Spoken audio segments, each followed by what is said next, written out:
இந்த நல்ல வேலைக்கு கர்த்தரை ஸ்தோத்திரிக்கிறேன். இன்றும் சங்கீதம் 46 10வது வசனம். நீங்கள் அமர்ந்திருந்து நானே தேவன் என்று அறிந்து கொள்ளுங்கள். ஜாதிகளுக்குள்ளே உயர்ந்திருப்பேன், பூமியிலே உயர்ந்திருப்பேன். நானே தேவன் என்று அறிந்து கொள்ளுங்கள். அமர்ந்திருந்து அறிந்து கொள்ளுங்கள். நீங்கள் அமர்ந்திருந்து நானே தேவன் என்று அறிந்து கொள்ளுங்கள். நீங்கள் அமர்ந்திருந்து, அதாவது சைலண்டாக தெரிந்து கொள்ளுங்கள் நான் தேவன் என்று. Still be still and know that I am the Lord. ஜாதிகளுக்குள்ளே உயர்ந்திருப்பேன், பூமியில் உயர்ந்திருப்பேன். கர்த்தராகிய ஆண்டவர் பூமியில் உயர்ந்திருக்கிறார். பூமியை படைத்தவர் ஆண்டவர். இயேசுவானவர் படைத்தார். பிதா படைத்தார். பரலோகத்தின் தகப்பன் உலகத்தை படைத்தார். ஆகவே நாம் அமர்ந்திருந்து நானே தேவன் என்று அறிந்து கொள்ளுங்கள். அநேக போராட்டம், புயல் வாழ்க்கையில் பல இடங்களில் கடந்து வரும்பொழுது ஆண்டவர் சொல்கிறார், நீங்கள் அமர்ந்திருந்து நானே தேவன் என்று அறிந்து கொள்ளுங்கள். நமக்கு போய் சண்டை போட வேணாம். நம்ம யார்கிட்டையும் போய் சண்டை போடவோ இல்லைன்னா எதிர்க்கவோ ஆர்கியூ பண்ண சிலவங்க இருக்கிறாங்க, மற்றவங்களெல்லாம் சப்போர்ட் பண்ணுவாங்க, அடுத்தவங்கள விட்டுருவாங்க. மற்றவர்களுக்கு பார்ஷியாலிட்டி பார்க்குறவங்க.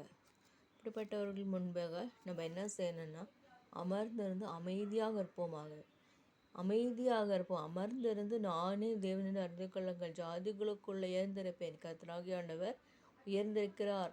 எல்லா மனிதர்களுக்கு முன்பாக கர்த்தராகிய ஆண்டவர் உயர்ந்தவர். ஜாதிகளுக்குள்ளே உயர்ந்திருப்பேன், பூமியில் உயர்ந்திருப்பேன். பூமியின் கடை முனை மட்டும் யுத்தங்களை ஓய பண்ணுகிறார். ஆண்டவர் சண்டை சச்சரவு வரும்பொழுது கர்த்தர் தாமே ஆசீர்வாதத்தை பொழிந்து அருளுவாராக. அந்த சண்டைகளை செய்யாமல் இருக்க பலனை தருவாராக. அமைதலாக இருக்க கற்றுக்கொள்வோமாக. அமைதியாக இருப்போமாக. அநேகர் சண்டை போடும்போது நம்ம அமைதியாக இருப்போம். அப்பொழுது அந்த சண்டை போய்விடும்.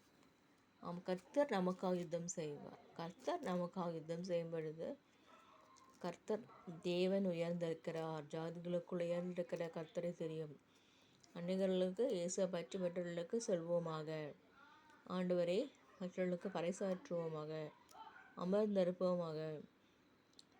அமைதியாக. அநேகர் இயேசுவை விட்டு திசை திறப்பாக சொல்வார்கள், அவர்கள் தெய்வம் இவர்கள் தெய்வம் என்றெல்லாம். இயேசுவானவர் தான் தெய்வம் நமக்கு தெரியும். இயேசுவானவரை தான் தெய்வமாக நாம் கொண்டுள்ளோம். ஆகவே அவரை பற்றி சொல்வோமாக. நாம் உலகத்தில் உள்ள மனிதர்களை பார்க்க வேண்டாம். அவர்கள் இன்று சொல்வார்கள், நாளை வேற சொல்வார்கள். இந்த காலகட்டத்தில் கர்த்தராகிய ஆண்டவரை தியானிப்போமாக. நம்மள் அமர்ந்திருந்த தேவனை அறிந்து கொள்வோமாக.